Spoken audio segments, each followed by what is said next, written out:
Yes. Coach, James Williams, using the top box, using the single high safety. What about his game allows him to be so versatile with his many roles? Well, James is obviously he's a big person. He's long, he's big, he's strong. He runs very well. So that created some opportunities for us to, in our matchup packages, to put him in different places. And so it's, we kind of knew that was probably coming a long time, and so we've been working on it. And he's adjusted very well. I mean, you have to understand when he's out there, and normally when he's out there, that's about 90% pass, screen, draw down. So we're not asking him to go in the box and play the A gap and fit the run.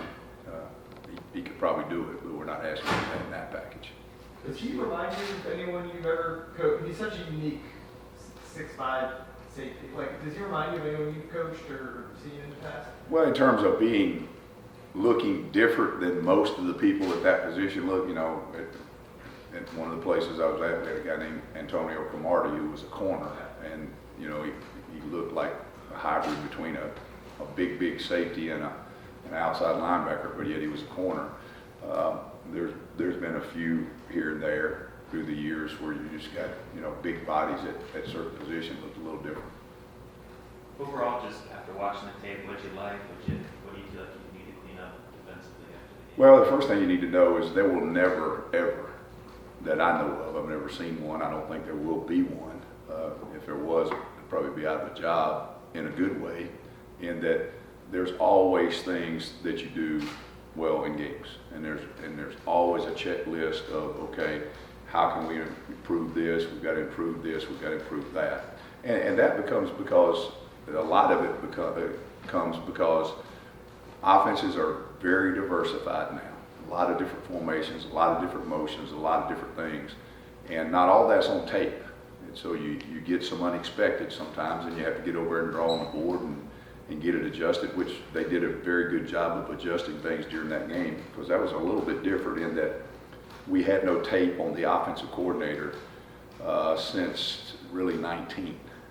So we had to go all the way back to 18, 19 tape to see how he was going to call it, but that's different players than he had there. None of those quarterbacks were on tape. We had to go to high school tape to see that. So all of those adjustments in the game, I thought they adjusted well, but there were things that we improved in tackling, but there's still and always will be room for improvement there. And it was not egregious in terms of the things we had happen, but we want zero.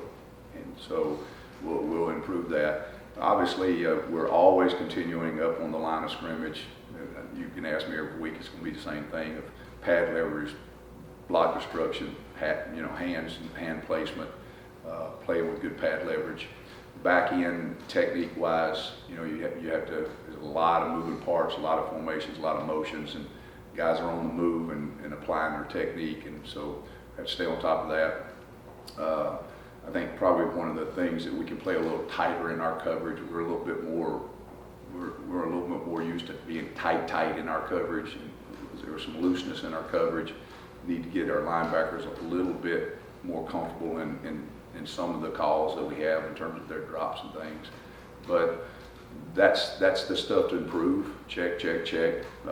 There were a ton of good things. I mean, we had, I think, 20 runs were called. They ran it for 25 yards. We do pro stats because you get no basis of real evaluation if a quarterback scramble, which was not a good thing, by the way, because there's 68 yards of quarterback scramble, and that's, we got to get that taken care of, setting the edge in our rush.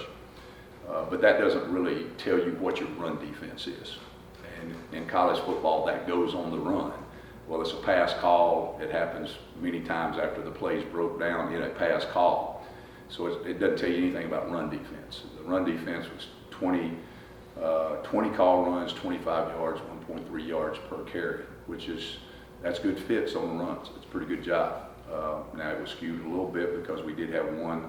They popped one out there on us, and we had a block in the back. I think he would have made the tackle, but you never know. Should have made it, but he got blocked in the back. That would have probably been about a 10 or 12 yard run at the most because we missed a tackle. So, but that, they can't count what they didn't get. The touchdown was linebacker. I saw he had his eyes on the quarterback, and you see the touchdown you guys gave up. Looked like Keontra had his eyes on the quarterback and not on the running back, and just ran by him. It wasn't his. Wasn't his guy? No. Okay. No. It wasn't his. Can you talk about But I don't ever talk about errors and say, okay, this guy, that guy, and that guy, but I do clarify when it's Okay. not, when it is. Okay. Can you talk about linebackers a little bit? He was actually a rusher. Okay. Caleb comes from UCLA. I think there was an assumption that he would be a starter or whatever, but I guess Corey beat him out in training camp or whatever. Can you just talk a little bit about what's going on with linebackers? Yeah, that's not exactly accurate. Well, that's why- And I appreciate you saying that. I mean, Yeah. you've heard what we've said about depth chart. Yeah. You have, and like I said, we could tear this thing up. It really could. I mean, they rotate. They deserve to play. Who plays the first play? You could flip a coin.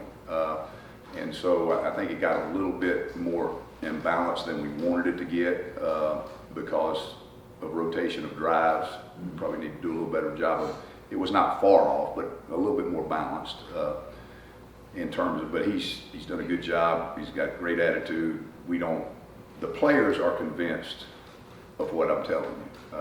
You know, it's one thing to say, okay, this is the first team guy and he plays every snap, and this guy goes in when we're way ahead or somebody's hurt.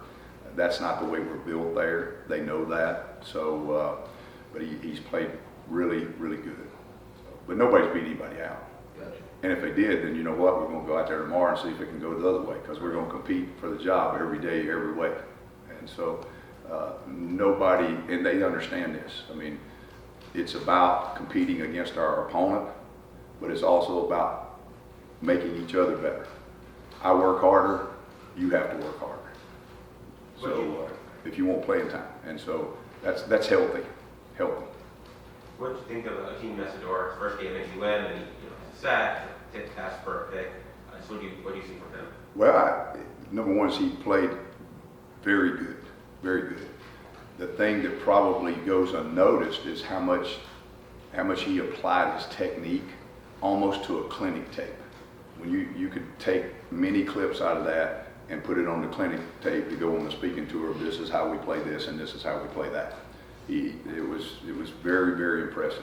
So he affected others around him, us in a positive way, them in a negative way, and did it with good technique and good effort, and it was impressive. I think you guys played 12 defensive linemen, at least a dozen snaps, which is obviously like what you guys have been talking about, but just how did that go? Obviously, it's a lot of moving pieces, but you see benefits of it too. Just how did that process go? Well, it was interesting to say the least when you're trying to call it, and sometimes you know what strengths and weaknesses or who's out there, and so you're trying to call it, so it makes it a little bit hard sometimes. I think we played 17 in all, and then 12, like you said, multiple snaps. It keeps them fresh. You know, there'll be games though where we have to get in sync, and it may be 6 out there, but I think it speaks well of those guys, of how they've competed and earned playing time, because that was not given to them. That wasn't, hey, let's keep somebody happy and make sure he plays. So his mom didn't say, I drove all the way here to watch you play and you didn't get to play. You know, it wasn't that. I mean, we're going to play the guys that earned it. They earned it. Who did the best job outside of Messidor? He plays both edge and Well, I think Corey, are you talking about the D-line? D-line. Yeah. Well, Harrison Hunt, you know, really played with a good motor, played good technique. Darryl, he commanded double teams. You had to double team him. I'll forget somebody, sure as I stand here.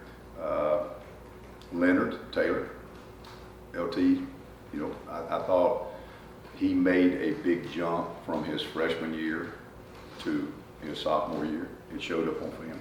And you were going to talk about Corey Flagg. He was defensive player of the game for you guys at one. With Messidor, yes. He did a good job of quarterbacking, did a good job of tackling, and his run fits were really good. Do a couple more for Coach Steele. Coach, Wesley Bassane, Mario was talking a lot about him. Yeah. Well, he is a young guy he's got tons of ability.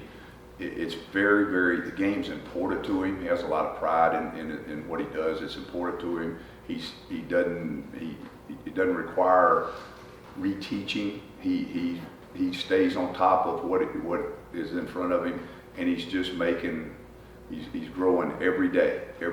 And so that's one of those guys that you could see game 4, 5, 6. You could see it just the light completely come on for him. I mean, it's not flickering. It's on, but you can see it bright. Coach, Southern Miss, Frank Gordon Jr. coming in, talking about him and how you guys plan on playing him. Well, there's one ball out there, and usually it's in his hands. So we got 11 guys, and if you got to be in your gap and set the edge and get everybody to the football, no different than if it was Barry Sanders or Gore Jr. I mean, that's just the way it works. He's got really good vision, got good instincts, and he's going to touch the ball a lot. 32 times last week. That's a lot. Do one more for Coach Steele. Coach, they use a lot of different players in Southern Miss under center. They used 4 under center in week 1. They had games where they used as much as 7 players under center last season. How do you go about preparing for how many different players will take the snap throughout the game? Well, you probably heard this before, maybe not at a press conference, but that's a good question. Will, the head coach, is a brilliant man. He's a very, very, very smart football coach, and I've known him a long time, have a lot of respect for him. The reason you're seeing what they're doing is they've had injuries at quarterback. Last year, his first year there, and this year. And so because of those injuries, they've kind of gone to the wildcat, if you will, because of the quarterback situation, I think. I don't know that. I was told that. So what he's done is he's kind of built, there's a couple of different offenses in this thing. There's the wildcat offense, then there's the, if you will, the hybrid between the old Nebraska and the Georgia Southern style offense, and then there's the traditional offense that you see our offense run. And they're distinctly different. They're packaged, and it presents a lot of issues in terms of putting a game plan together, because it's actually three very different plans in one.